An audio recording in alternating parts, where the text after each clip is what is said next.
if you got into a self-defense situation. He taught us not to back down, not to be afraid. You got to stay calm and go through your opponents. I still believe in that today. I think what's good about putting kids in martial arts and stuff, if they had a chip on their shoulder, I've known so many people come to me and say, thank you for this class. I used to get into a lot of fights. Now I don't even look for fights, and it kind of saved them.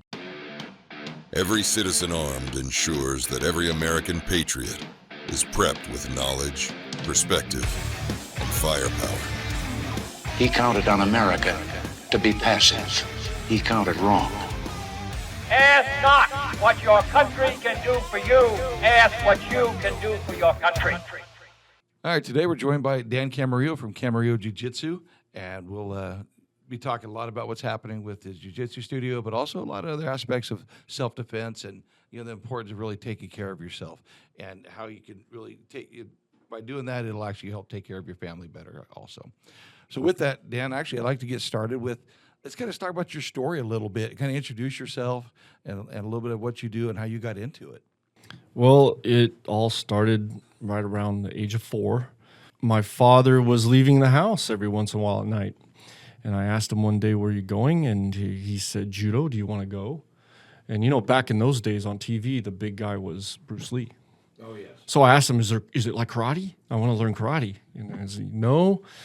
I ended up going anyway, and that's the end of that. He didn't let me quit. So that's probably it's been helpful throughout your entire life, though. By then, yeah, and I do have to admit, when I was younger, there's a lot of arguing. I wanted to hang out with my friends. I want to, realize when you get older how immature you can be when you're younger. You think you know everything, and I'm very thankful that he pushed me through my judo career, which was what I started in first.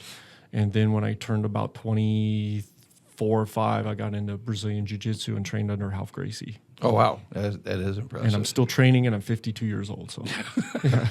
Now, when you're doing judo, did you go through and do competitions in judo also? Yes, competed. I was number 6 in the U.S. There's a few guys above me that I beat. I just didn't beat them at the right tournament to rank higher. Yeah. But I was number 6 in the U.S. in my weight. That's pretty dang impressive, really. Yeah. Now, was that here in town, or were you somewhere else? Well, it started here in Bakersfield. I trained here for 20. Let me see.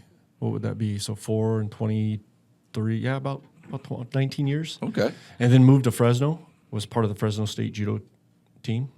I didn't realize they even had one. They were actually at one point in time probably the 3rd best in the U.S. Oh, wow. And we always trained also with the San Jose State team. They were number 1, number 2 in the U.S. Yeah, so I moved away for judo. And then somewhere in there, my brother gets injured, and he found Ralph Gracie in the Bay Area, and that's when we switched into jiu-jitsu. So then you've been doing that ever since. Now, when we were talking a while back, you've competed in jiu-jitsu also. Right? Yes, highest level. Highest level. Yeah, that's you. We talked. Well, we actually the first time we'd met was about a week and a half, 2 weeks ago, and you were telling me about your trip to Vegas just Correct. Recently. Yes. So I mean, you're even at 52, you're still competing. Yes, although I didn't compete this year Right. at the Worlds, I competed last year, and it was the Master Worlds. And what is that in Master World? What is that? Where do those folks come from? Where are they coming from? All over? All over. I mean, all over the world. Yeah. All over the world. Okay. It's huge. It's 4 days long, over 5,000 competitors. It's huge. That is, and that one you did really well. Last year I took 3rd. Yes. Yeah, I mean that's 3rd in the world is pretty dang impressive. Wow.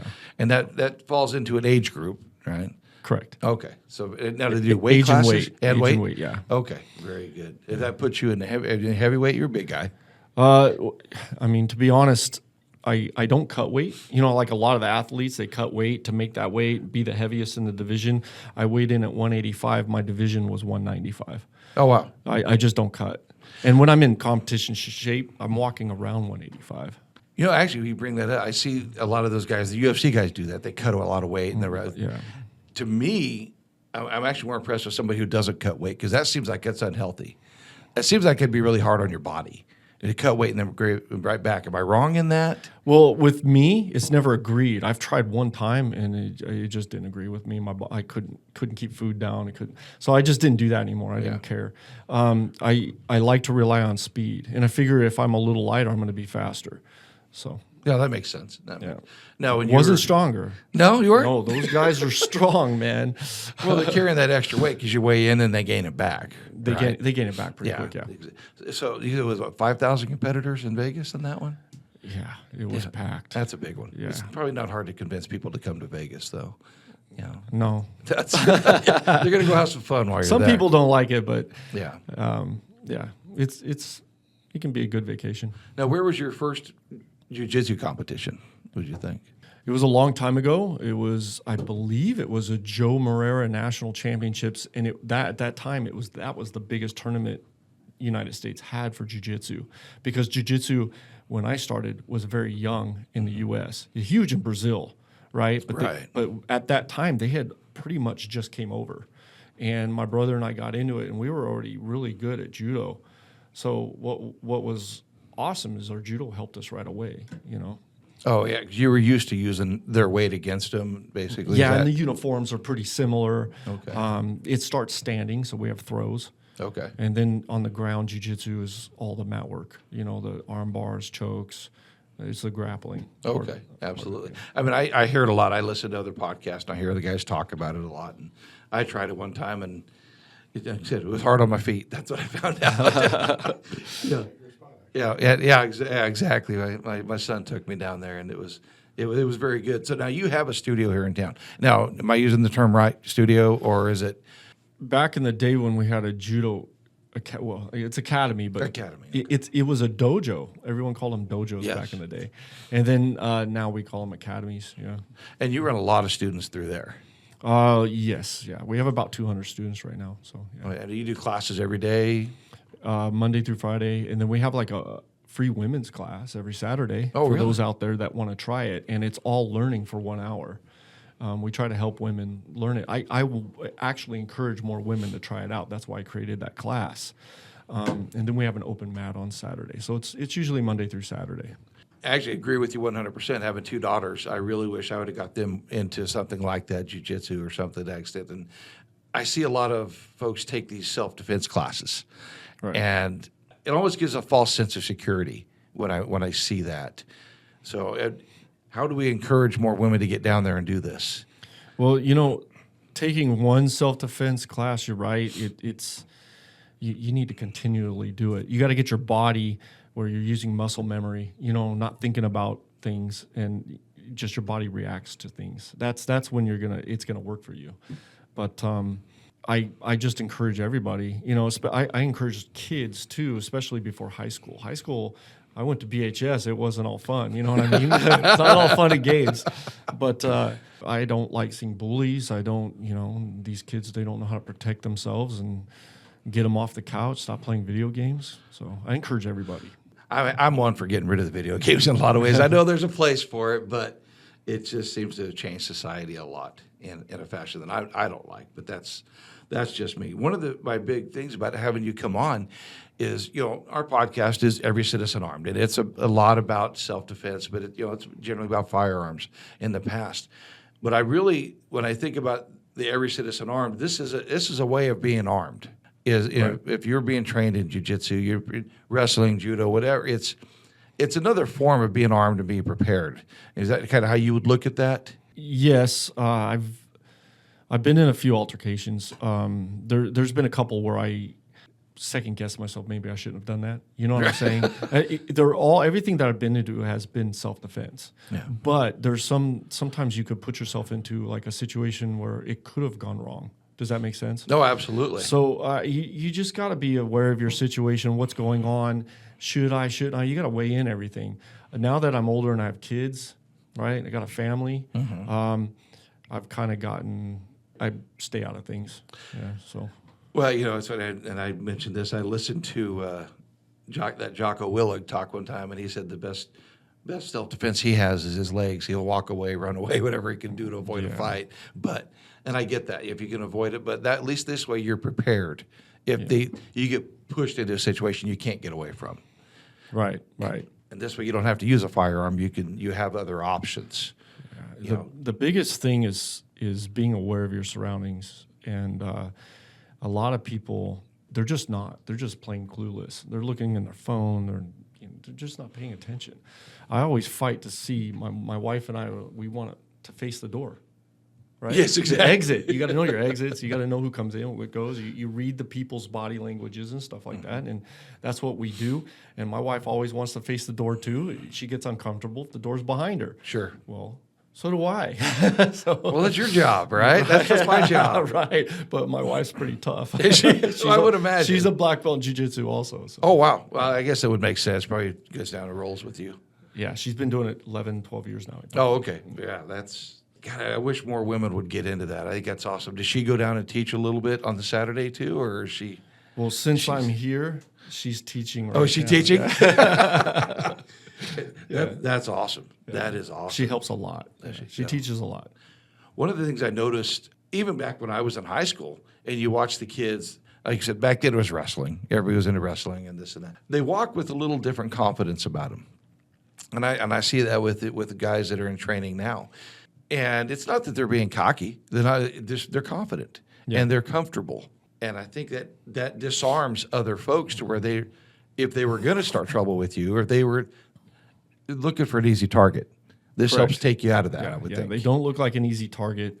I think what's good about putting kids in martial arts and stuff, if they had a chip on their shoulder, I've known so many people come to me and say, thank you for this class. I used to get into a lot of fights. Now I don't even look for fights, and it kind of saved them. Do you know what I'm saying? Oh, absolutely. I mean, it's just, like you said, they're no longer a target. So. Yeah, it goes back to being aware of your surroundings. And it's, I've pounded that into my kids for years, and sometimes they're good about it, sometimes they're not. But having daughters, they definitely want them to be that. Now, you have your academy, and whereabouts is that located? Downtown Bakersfield on 19th and Q. I've been there. Like I said, I've been there once, but and you have a website available for everybody to go on and see it and kind of see the classes. Yes, it's CamarilloJJ.com. Okay, this is my last name, and then JJ for Jiu-Jitsu. What was it like training under Gracie? So people need to understand he's from a third world country. I mean, he's from Brazil, right? So things are different over there. And when he came over here, he kind of brought that with him. So it was intense. It was, if you did something wrong, you'd get kind of slapped or hit with the belt. One day I remember he walked around with a kendo stick. You know what I mean? Oh, wow. Whap, and he'd wake you up. We're okay with that. I actually liked it. It actually kind of changed my life. So before that, I knew a lot of judo, but I was never taught the mental preparation. Like if you got into a self-defense situation, and he helped me, right? He taught us not to back down, not to be afraid. You got to stay calm and go through your opponents. Yeah, I still believe in that today. You know what I'm saying? Oh, absolutely. It's him and his brother too. Is his brother did it with him, or the Gracie family's huge, but Ralph has a brother Henzo who's in New York, and then he had another brother Hyan who passed away. It was a few years back. But, okay. Yeah. You hear that name a lot in the UFC guys talking. A lot of them seem like some of them trained with the Gracies in the past, or in their academies. Maybe not with those same guys, but it sounds like you were with the originals. Yes, he was one of the first Gracies to come over. One of them, not but yeah. Yeah, and that was up in San Jose, Fresno, or it was Mountain View. Yeah. Oh, okay. Bay Area. Oh, okay. Oh, absolutely. That's. He actually came up with a Cesar Gracie, who actually trained the Diaz brothers. Oh, is that okay? Diaz and Nate. Right out of Stockton there. Right out of Stockton, and we were there before they were. Oh, is that so right? So we were with Cesar and Ralph, and then Ralph left Cesar and started his own. I think those two are a pretty good testament of what training can do. Coming out of Stockton, they've done pretty well. Those guys are phenomenal. Yeah, they're a little scary, but they're actually really nice. Yeah, I've heard that actually. I'm in Stockton pretty regular, for our offices, but and there's some folks that I've run into, and they've said they've always heard good things, but boy, they get in that ring. And yeah. Well, you don't want to make them mad, yeah. Oh gosh, they don't back down. No, that's yeah.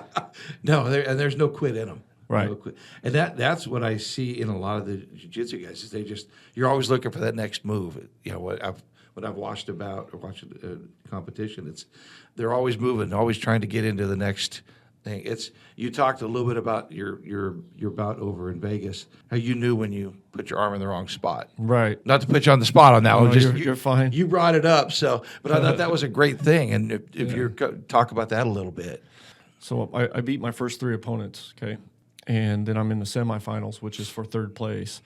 If I would have beat this guy, I'd have been in the finals.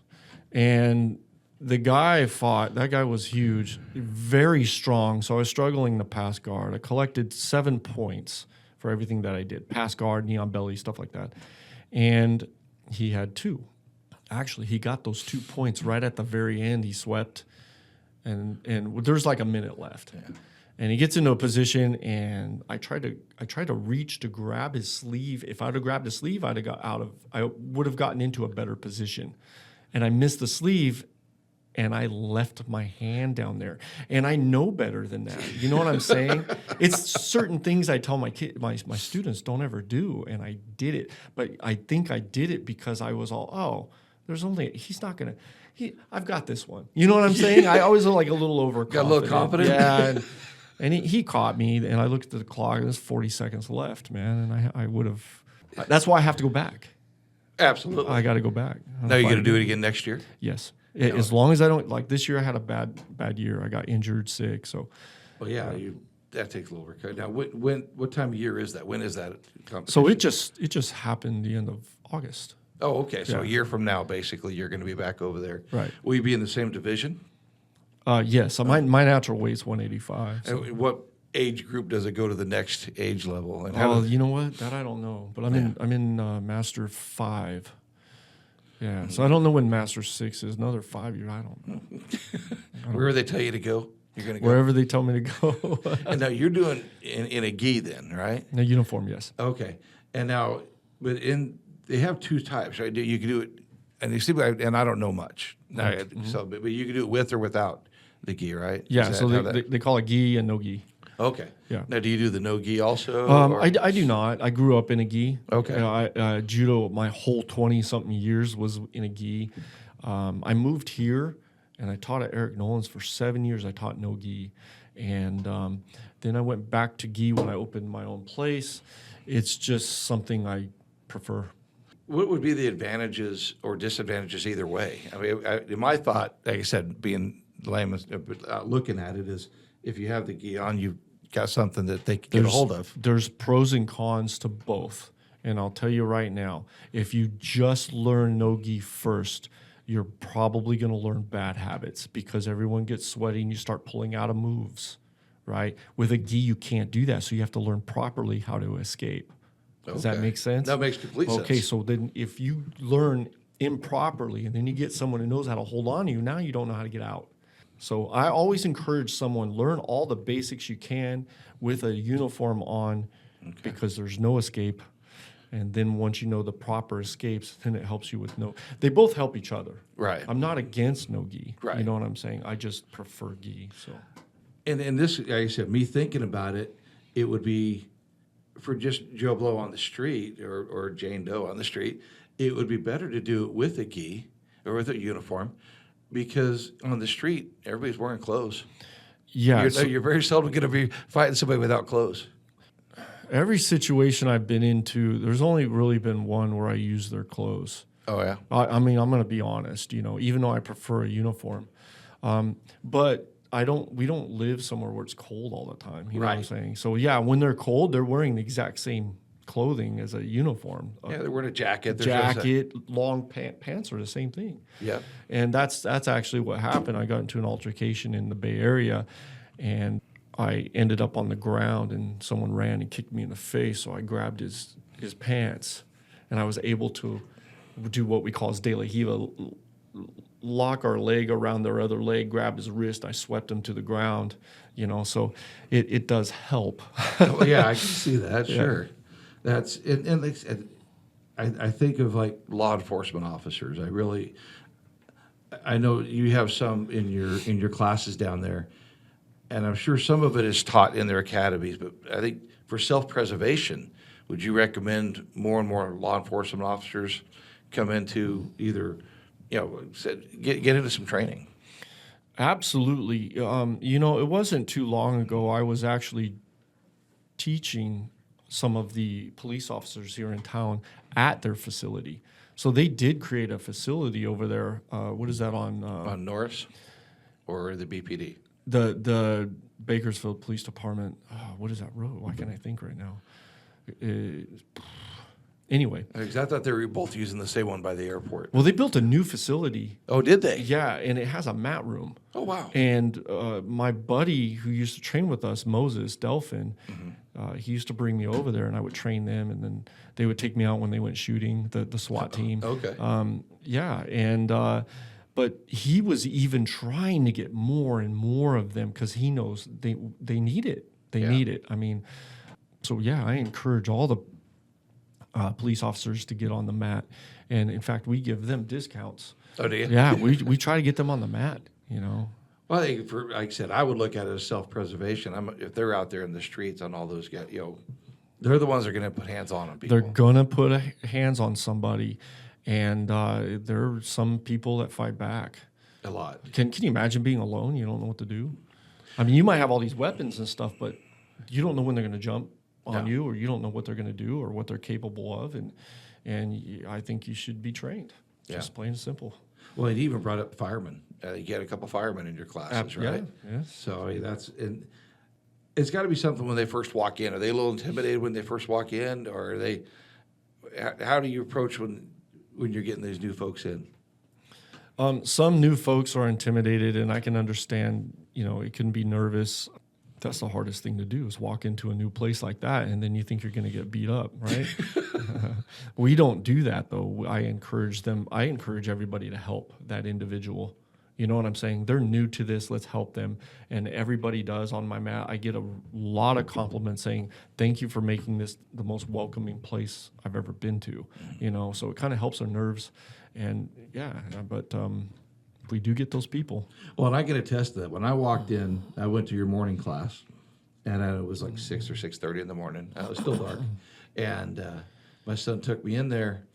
Well, I'm 56, so it's a little late to be starting this stuff, but it still was good to do. There's another guy, right about my age, and he's like, "Hey, come on, let's go. I'll show you what we're doing." And he didn't know me from Adam, Right. but he was so helpful and just showed me a lot of things. And we were there, I don't know, for an hour or whatever it was, and he was great. But I watched around because I like watching to see what's happening, anyways. And I saw that all around the class. And so that was impressive. Now, you mentioned you've had a couple altercations, things pop up where this has really saved you. I mean, you had an incident with, you told me one, if you could share it with the sheriff's department, or they were chasing somebody. Oh, yeah. That actually made national news. Oh, did it? Yeah. Outside of Bakersfield, okay, and he's driving all the way down into town, and they're chasing him with the police cars, and I was told he was doing over 120, so they called all the cars off. Okay, but they're following him with a helicopter, and he's stolen Mojave. There we go. Oh, okay. And I'm walking. I literally just finished my adult class, and I had just got off that cruise, so I didn't feel like rolling yet. You know what I mean? I'm just getting acclimated. You know what I'm saying? And I'm walking out to the front office. And my front office has all those big windows, and you can kind of see outside, but they're tinted. So I hear this huge crash, and I see headlights. All you can see is the headlights bounce up in the air, then bounce down. Okay. I'm like, oh my gosh, what just happened? So I crack open my front door, and I see a guy running down the street, and this lady's yelling, someone get him, he's getting away. And she just kept screaming that over and over. And I'm all, okay. I put my phone down, and I'm in sandals. I'm in my uniform. I have my black belt on. Okay. I put my sandals down, my phone down, my keys. And I decided, okay, I'm going to go after this guy. While I'm chasing him, I'm kind of, making sure he doesn't have any weapons on him, right? Because that would be kind of stupid. But he beat me all the way down the corner and went around the corner. Halfway down that street, because I just got off a cruise, I'm getting tired. His adrenaline's flowing too. I'm sure he's been running. I'm getting so tired. I'm like, oh my gosh, if I get around this corner and I'm tired and I get beat up, you know how embarrassing that would be? That would make some news. Yeah. So I slowed my pace down. Now I'm at a jog, getting my wind back. I come around the corner. I take the corner wide just in case he's right there waiting for me. And I look at him. He had one hand on the wall, and he had the other hand, pointing at me like, I'm done. I'm tired. No, please don't. That's what he's saying. No, no, no. I put my hands on him, locked him up, made sure both hands couldn't move. Yeah. And I told him, if you start fighting me, then I'm gonna. I actually told him I was gonna choke him out, but I said no, I'm not gonna choke him out standing. Right. I got to get him on the ground first, right? And he did. He started moving, so I foot swept him, landed on top of him, sat on him, put him in what we call gift wrap, which is one arm like this, and he didn't move.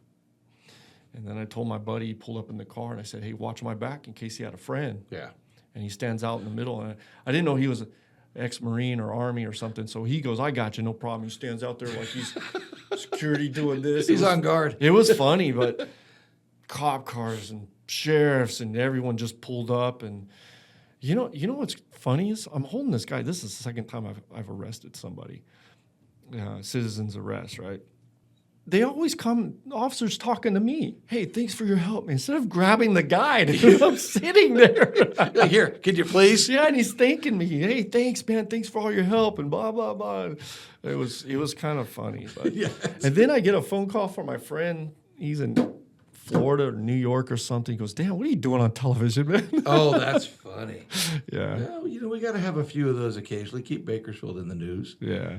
No, but that is one of those incidents like you talked about. Maybe nowadays we look at that and you go, might not have chased him the same way.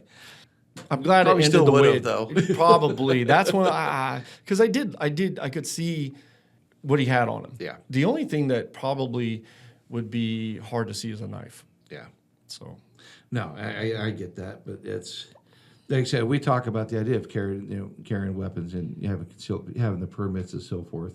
I'm assuming you support that, but I probably should have asked you that in advance. But Oh, absolutely. I have a CCW. yeah, I think Kern County is very well known for that.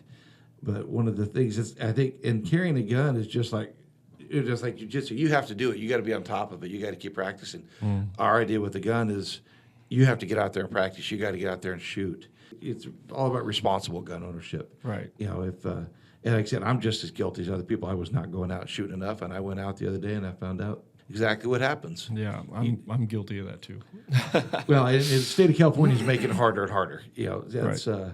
They're making it more and more expensive on everybody with the extra taxes. So, but I think it's like anything else. You got to get out there and practice it. So and we've got some great places here in town. So if somebody wants to come in and do classes with you, what's their best route if they want to come in and start learning? How would you get them started? So I do have people just walk in, and I encourage that the most. They get a free week. Do they? They can sit and just watch. We have benches. You can watch the whole class. And I do have people call me, and that's exactly what I tell them. They ask the questions, how much, how do I get started, what do I wear, all this kind of stuff. And the main thing is get in that door, because that's the hardest thing to do. Get on that mat. You know what I'm saying? And then it's our job to help them feel welcomed and ease that pressure off of them. That most people they're nervous. They're worried about class. Yeah, I was surprised. There's people that I know that I didn't know went to your classes. I mean, Matt, my eyeglasses, Ken's Optical. He's the one who's over there. He's getting we're getting the glasses done. We're talking about it, and they were talking about getting the glasses, and then we end up talking about jiu-jitsu and firearms and so forth. And he said he trains at your academy every week. And then same thing with we had a kid in here, Justin, who we talked about earlier. He was in here helping us with a podcast the other day, and he's down there all the time. So I mean, you got a lot of folks that come in there that that on all sides of it. But like I said, what I've noticed is, like I said, that confidence, and I think that keeps them out of trouble. So it's very unassuming people. When you look at them, walk around, they're just. Yeah, I mean, you don't know who trains. No, even there's this town has a lot of wrestling. Wrestling's very respected. You do not want to mess with a wrestler, and there's a lot of them, right? I mean, Well, yeah, we've had some great wrestlers come out of here. right. But it sounds like you're doing the same thing with the jiu-jitsu. You're sending out some pretty good students. We have a lot of wrestlers who come in. You know, when they're off season, they train, and then when there's wrestling kicks back in, they go back into wrestling. Now, do you have students that are going out into competitions across the nation yet, or do you have many that are doing that? Our school competes all the time. Oh, does it? Yeah, I don't know how far. Some of them, yeah. Some of them we go all the way to Florida. Oh, wow. To Florida at the beginning of the year. I think there was Pans. You have it. So you have is it like a team? I mean, it's your school, but it's just how does it go under your academy name? When it's closer, it's easier to take a whole team. When it's further away, then you got money involved. So yeah, then it gets expensive. It gets harder. Yeah. Do they go under the Camarillo Jiu-Jitsu label? Is that when they do that? We actually have other gyms that are the affiliate of Camarillo Jiu-Jitsu. Oh, wow, okay. So yeah. And then you like go to Fresno, go to the wherever the coast and all the different areas. Most competitions that we go to are south. Oh, okay. Yeah, so Get Los down there. Angeles and San Diego, and It kind of goes back to you don't know who's training. That's a lot of folks. you don't know who's training. Yeah, that's always been, if you're in the wrong spot at the wrong time, you get in with the wrong person, you might be in trouble. Yeah. It makes people think a little bit. So when they walk in like that, I mean, it's what is expected of them? Like they watch for a little while. You know, you got a newbie, say a 12-year-old kid walks in there, and I'd like to get them started a little sooner, but you got a 12-year-old boy or a 12-year-old girl. Really go with the girls. If a 12-year-old girl walks in, what's your expectations, and how often would you like to see them? And I encourage them to come every day. yeah, I grew up, my father made us train every day, sometimes 2 times a day, but not everybody can do that. I just tell them to get in at least 3, and then you'll learn. If you do 2, it's going to it's a little bit longer road if you just go 2 days. But I help them out. Sometimes I'll pick out another student that's been there, brown or black belt, and say, hey, can you help them today? At least the beginning, and then we'll switch rounds, and I'll go grab somebody else to help them, or sometimes I jump in and help them. I just make sure they're covered. I try to make their learning process quick too. no, I think that's awesome. Like I said, the younger the better. I think it would, like you said, high school's not easy. Middle school's not easy. No, it's not, and it's getting worse. Yeah. Oh gosh. That's both my girls were teachers, and I saw what they had to go through. So yes, it's at this point, I think teachers should probably have to start going through some type of a training. I think it wouldn't hurt them. It wouldn't hurt them at all. Yeah. I've seen the teachers get pushed around by the high school students. Oh yeah. Yeah. Yeah. That's my oldest daughter taught for many years. My youngest taught for 1 year, but she the same thing. What I saw them have to put up with is just you shouldn't have to. Yeah. There's no reason. We would have never done that. Well, we'd have got home, got our ass No, kicked, quite honestly. Yeah. My dad and my mom taught us respect. I never talked to a parent like that. You know what I mean? No, I sure as hell didn't talk to a teacher like that or a principal. My goodness. No. No, I spent a lot of time on campuses and with different fundraisers and so forth, and I'm surprised when I watch these kids walk around. And I've told, I don't work there, so I got to say whatever I want. They don't have to have me back.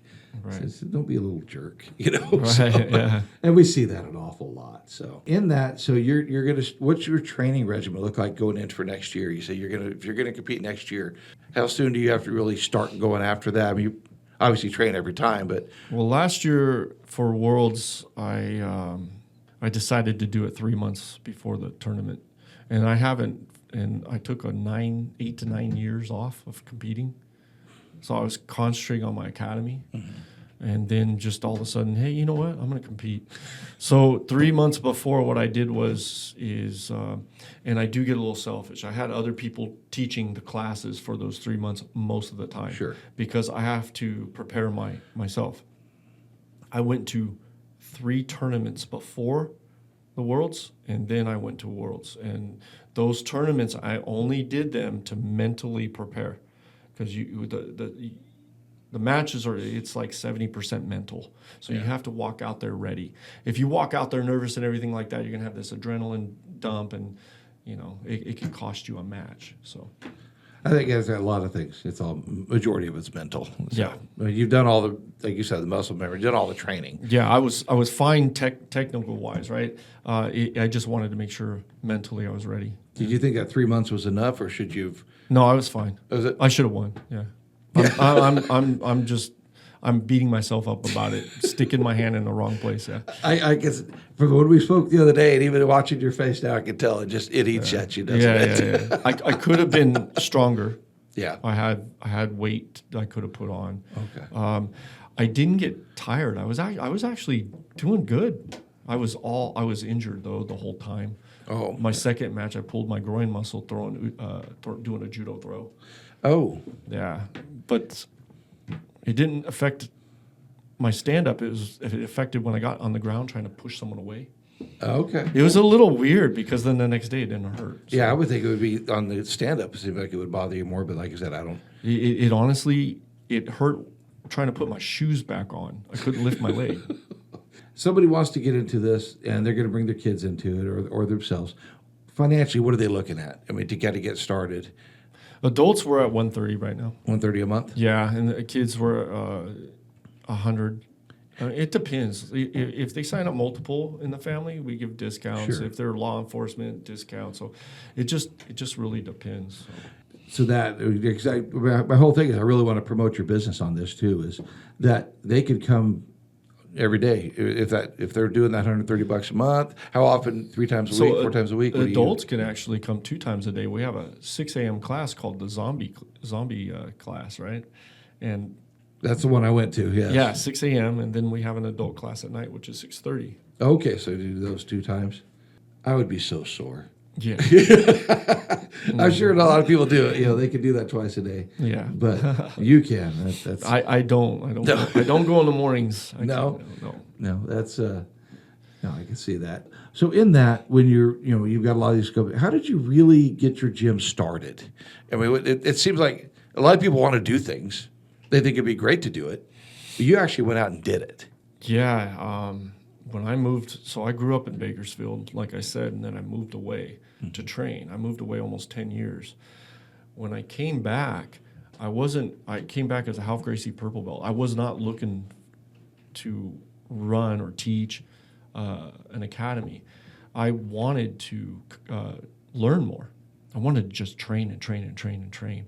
And I went from gym to gym to gym to gym. And one of the last academy was Eric Nolan's. And I went in there. There's only like 5 people there. And when I walked out, Eric Nolan said, "Hey, would you like to teach here?" And I'm thinking, as a purple belt. Yeah, okay. Really good. In my, everybody at that time coming out of Ralph Gracie's. Have you heard the name BJ Penn? Yeah, oh yeah. So he was our teammate. Our whole team was phenomenal at that time. You know what I'm saying? So, I started teaching. I started teaching as blue, honestly. Oh, did you? Yeah, I mean, like I told you, when I started, jiu-jitsu was so young. Right. There was nothing in the valley when I started. So we had to go to the Bay. So I wanted, you look at you want to do this, so you go find an area. I mean, did Nolan kind of advise you how to do it, or did you just? I know what I want to do. No, I knew how to teach, Yeah. and he offered to pay me. And I was just thinking, I can make money and train. Yeah. So I just started teaching. I started teaching no-gi, 7 years there, and then somebody else gave me a better offer, and I sat Eric down and told him, "Hey, this guy's giving me this offer." He didn't counter, so I ended up downtown with another guy, but he kind of burned me a little bit. So I found that building that was vacant, and rest is history. I rented it, and that was it. And what year did you open that up? That was 11 years ago. Okay. Very good. So I've been my own business for 11 years. That's pretty impressive. And you stuck it out, and it's working, obviously, because you're growing. What was interesting, when I mentioned your name, a lot of people know who you are. You're very well known in this town, and they're like, "Oh, I know that. I know that academy," so, and extremely well respected is been the general consensus. I have not heard one negative word about it, and that doesn't happen. So I think that was one of the big things by getting you on. And I really, like I said, I would like to get more and more people into this. And I'm sure you've got some students. Who are your outstanding ones that you look back and you go, I'm really proud of that one. I'm really proud of that one. Is there some kids out there that you've watched grow up? You know, we have some kids that are coming up. We've had some phenomenal kids, and when they get to that age where they're getting into junior high, right before high school, they tend to want a girlfriend or boyfriend, and then they don't come anymore. You know what I'm saying? Oh, yes, or some absolutely. we've had some switch to football or wrestling, and then they don't come back. You know, phenomenal. These kids would have been amazing. But right now, we do have some kids coming up. I hope they stick with it, female and a male, and but I don't know. That transition's getting close, right? Yeah. I just want to see them stick with it. But we have a lot of adults that are really good at our academy. In fact, a lot of other academies, they rely on the children, the kids' classes to pay their bills, where we're kind of opposite. Mm-hmm. We have a lot of adults.